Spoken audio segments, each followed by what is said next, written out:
আসমানটা নীল কি I have ঠিক আছে। আসসালামু আলাইকুম ভাই। মানে কোনো রেসপন্স দেখলাম না, একজন এলাকার সিনিয়র পারসন যাচ্ছে, তোমাদের কোনো রেসপন্স দেখলাম ও না। ফিলিং এসে বুয়া তেরা ইন্ডিয়ান আর্মি দল আরামে দাঁড়াবে, আরামে দাঁড়াও। দল মুখ বন্ধ করে দাঁড়াবে, মুখ বন্ধ করে দাঁড়াও। এটা আমাকে অনেক রেসপেক্ট করে। আসলে আমাকে এই এলাকার সবাই রেসপেক্ট করে, কারণ আসলে এলাকার সবাই আমাদের ভয় পায়। এখন কিসের জন্য ভয় পায় আমি সেটা জানি না, কিন্তু ভয় পায়। মনে কর এই বিশ্বের প্রত্যেকটা হাজবেন্ড তার ওয়াইফকে ভয় পায়, পায় না? 100%। পায় না? তোরা কি বিবাহিত কেউ আসস? হ্যাঁ হ্যাঁ আমি আছি তাহলে তুই তোর বউরে ভয় পাস না? খুব ভালো কিন্তু আমারটা উল্টা, আমার বউ আমার ভয় পায়।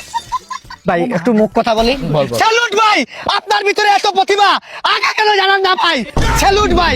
মানে ভয় জিনিসটা কেন যে মানুষ আমারে পায়, আমি মানে কি বলবো, এলাকার ডগ পর্যন্ত আমার ভয় পায়। ডগ হ্যাঁ রে বাবা কেমনে জানোস? ওই দিন আমার সামনে এসে একটা ডগ বসছে, আমি ওইটা বলছি যেখানে কি করস, ডক পরে কি বললো উত্তরে? কথা বলতে শুরু করে বলছে।